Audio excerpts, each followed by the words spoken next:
Oui, bonjour à tous et bienvenue sur Lion TV.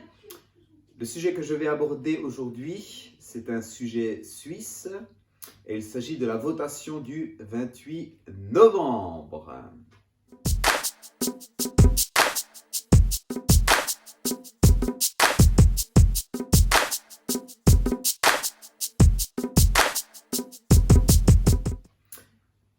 Oui, bienvenue, bonjour à tous sur Lion TV. Et c'est une vidéo de nouveau un petit peu particulière que je vous fais aujourd'hui. Et c'est une série que je vais faire sur la Suisse.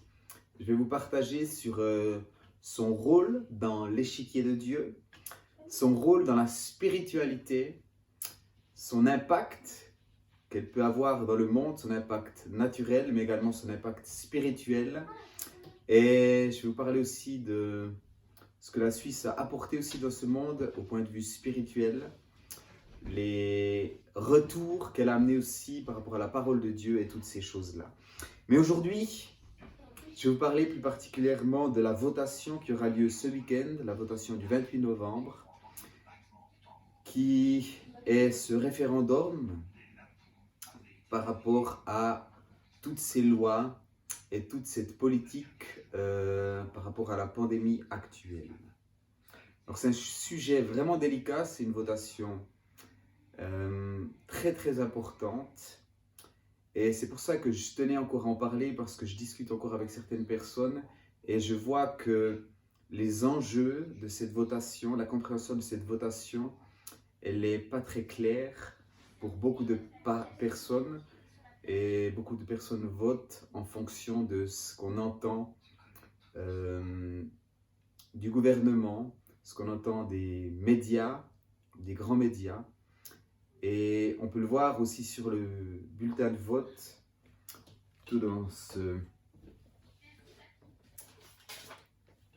Et on peut le voir aussi dans ce livret explicatif que les choses sont bien expliquées, mais sur le bulletin de vote, on omet de parler de tout ce qui est du pass Covid, du pass sanitaire.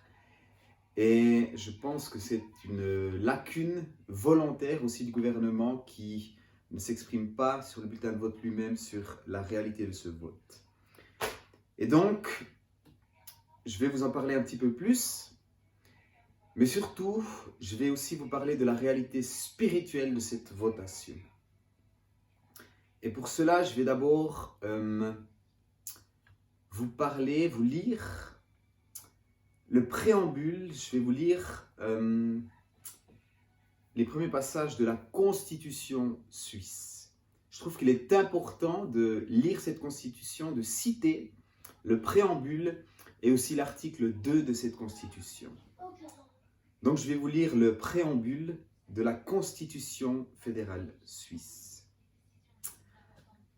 Au nom de Dieu Tout-Puissant, le peuple et les cantons suisses, conscients de leur responsabilité envers la création, résolus à renouveler leur alliance pour renforcer la liberté, la démocratie, l'indépendance et la paix dans un esprit de solidarité et d'ouverture au monde, déterminés à vivre ensemble leur diversité dans le respect de l'autre et l'équité, conscients des acquis communs et de leur devoir d'assumer leur responsabilité envers les générations futures, sachant que seul est libre qui use de sa liberté, et que la force de la communauté se mesure au bien-être du plus faible, de ses membres.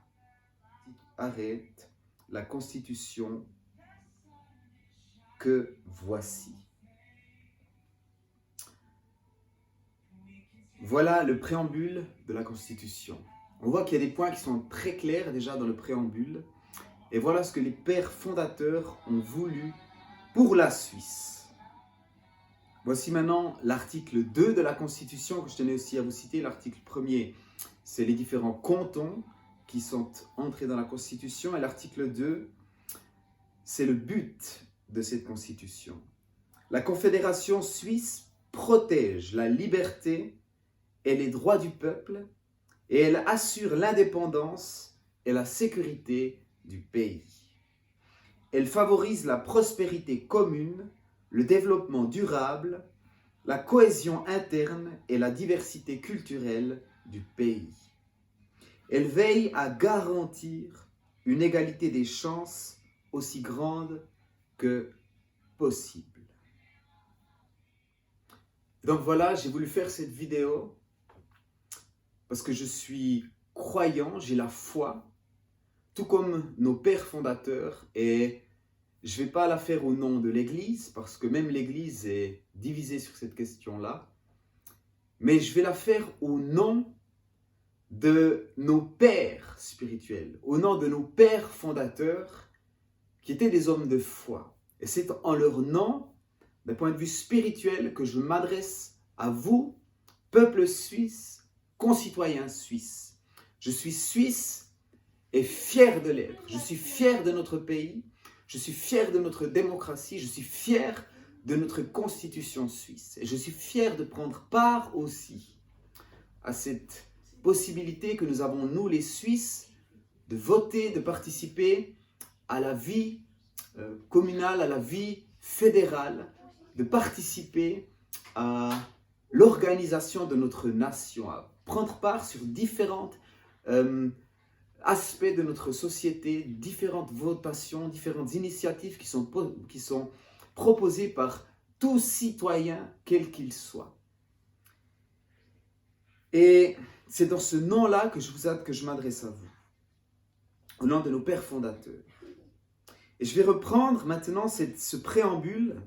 Et il y a des points qui sont cités dans ce préambule qui sont d'une importance tellement capitale.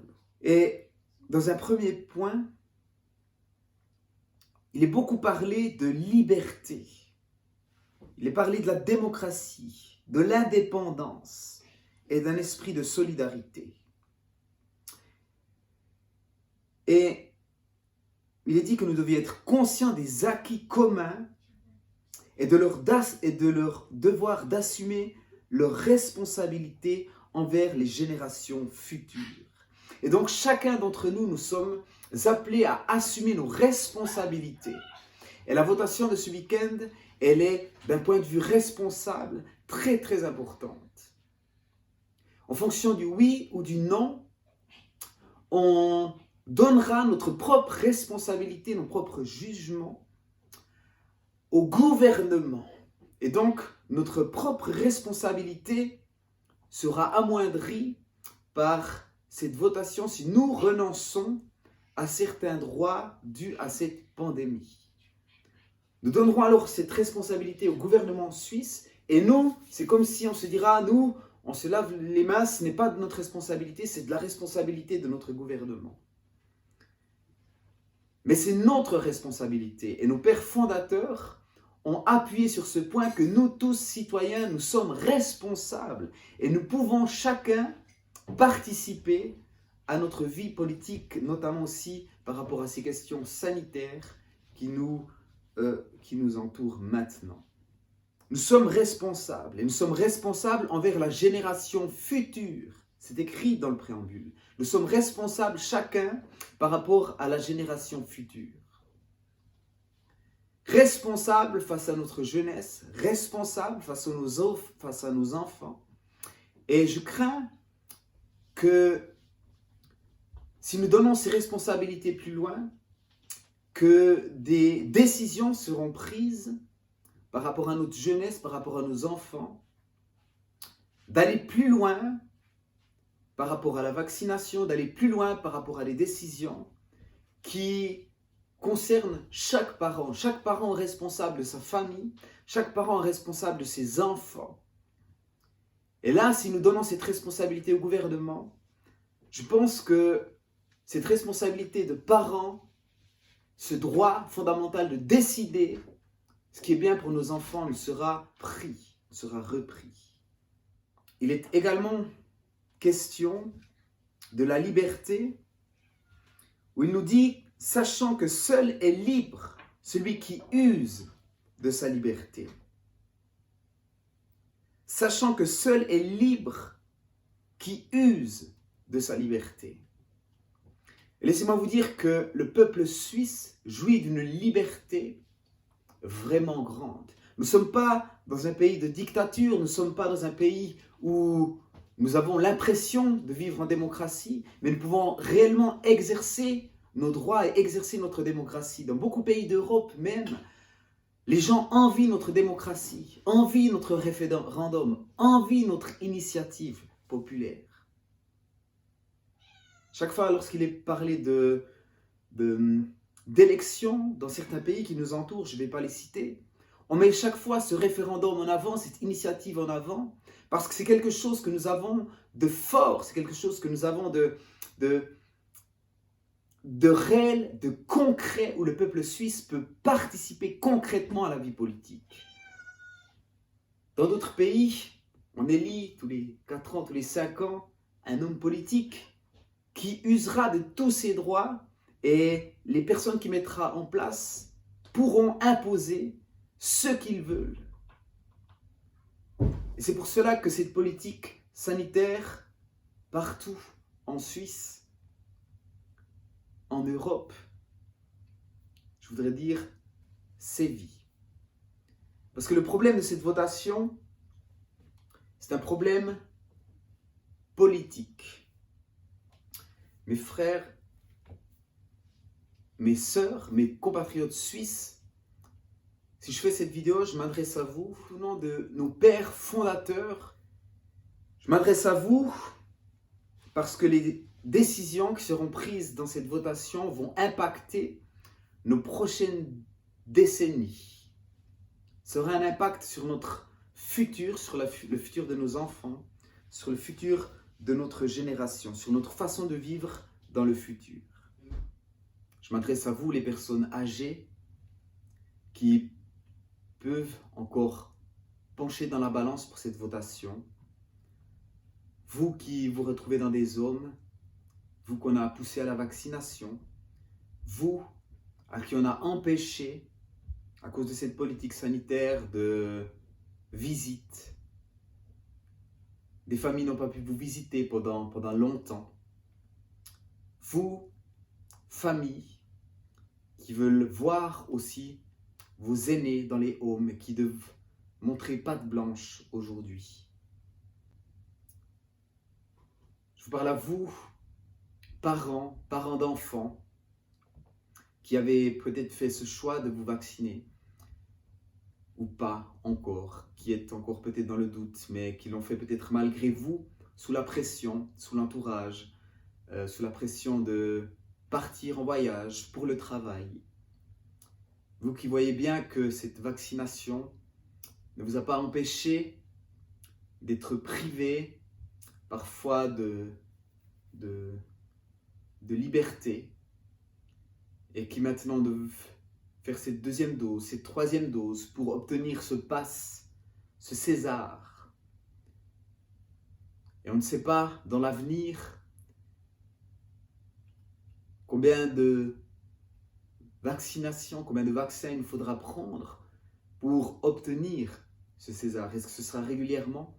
Mais on voit bien que cette politique sanitaire ne voit pas dans le bon sens. Je vous prie d'ouvrir les yeux. Je vous prie d'ouvrir les yeux avant cette votation. À vous, parents, vous qui avez des enfants et qui voyez déjà les difficultés rencontrées par vos enfants, rencontrées par vos adolescents, quant à toutes ces dispositions sanitaires qui sont des décisions politiques qui, à la base, visaient l'éradication de l'épidémie. On le voit bien aujourd'hui que tout ceci concerne plutôt une politique qu'on peut dire mondiale, vu que la même politique est en train de m'être mise en place, que ce soit en Europe, que ce soit dans les autres pays du monde, une même politique sanitaire par rapport à une pandémie qui maintenant, on le voit dans beaucoup de pays, a bien diminué, mais les restrictions en vigueur sont toujours là. Je vous parle à vous, parents, qui voyez vos enfants être privés d'activités, privés de sourire de leurs professeurs. Je vous parle à vous, parents, qui voyez vos enfants toujours plus poussés par la pression à devoir accepter bientôt ce que vous-même avez dû accepter, accepter d'avoir dû prendre une substance dans votre corps dont on ne sait encore pas grand-chose, qui est une substance encore expérimentale, dont on aura la finalité du compte-rendu en 2022, qui encore est classée comme étant expérimentale, qui n'agit pas comme on aurait pu le penser, qui n'amène pas ce qu'on aurait pu croire une immunité totale, qui doit être pris maintenant une deuxième dose, maintenant déjà on propose une troisième dose, et on ne sait pas encore jusqu'où cela va nous pousser par rapport à cette immunité que l'on pensait avoir au début. Et on voit également qu'elle n'empêche pas la transmission de la maladie. Je vous parle à vous, les jeunes, qui ont déjà passé par des temps difficiles en ce temps de Covid. Vous avez été privés de présentiel, vous avez été privés d'études pendant un certain temps, vous avez pu retourner en cours, vous avez dû porter le masque, et votre avenir est quand même en questionnement maintenant par rapport à toute cette pandémie. Je vous parle à vous, jeunes gens, jeunesse, qui êtes mis sous une pression constante, qui êtes mis sous des choix quant à vos études, quant à vos apprentissages, quant à votre avenir, une pression qui est venue sur vous, où on vous a obligé aussi, pour beaucoup, malgré vous, à vous vacciner pour pouvoir participer aux cours, à faire des tests pour pouvoir vous présenter aux cours, des tests qui maintenant sont pour l'instant encore non payants, mais on a voulu faire croire dans un premier temps qu'il faudra les payer. Donc certains d'entre vous, sous cette pression, ont encore plus pris ce choix de vous vacciner. Vous, les jeunes, qui ont dû également se vacciner, on nous a dit que ce vaccin empêchait les cas graves de la maladie. Vous, les jeunes, les enfants qui n'étaient pas confrontés à cette réalité-là, puisqu'il n'y a pas de cas graves chez les adolescents, il n'y a pas de cas graves chez les enfants. Et donc, on nous dit que cela empêche la propagation de la maladie et les cas graves qui finissent aux soins intensifs, qui ne vous concernaient pas, vous les jeunes, vous les enfants.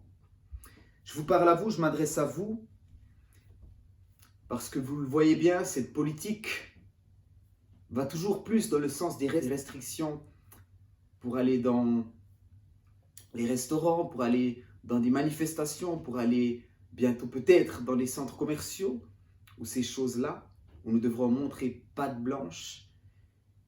Et vous voyez que le gouvernement va aller dans ce sens. Encore cette semaine, ils disent que non. Mais on l'a vu dans bien des pays, ils disaient que le vaccin ne serait pas obligatoire, tout au début, que ce serait pour les personnes âgées, mais on voit bien maintenant que ça va toujours pousser plus loin pour que la vaccination soit rendue obligatoire à la majorité de la population et même les enfants.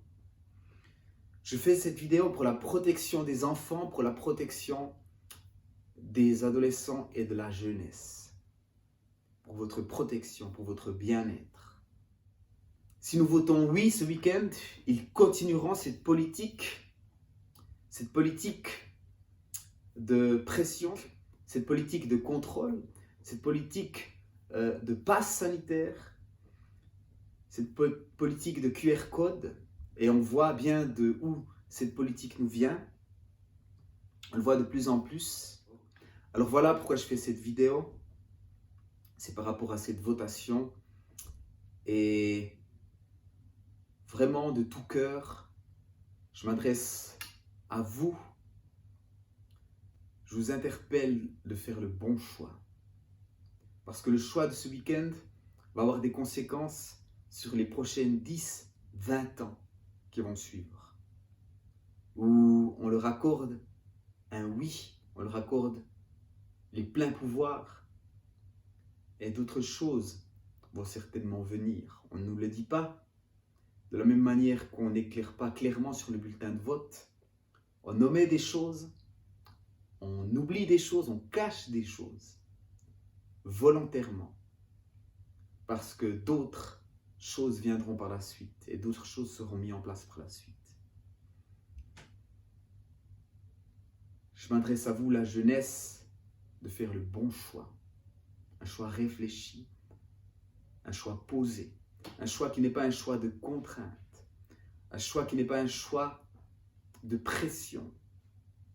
Mais je vous prie vraiment de faire un choix dans la paix et de réfléchir sur la durée, de réfléchir aux conséquences de ce que cela implique.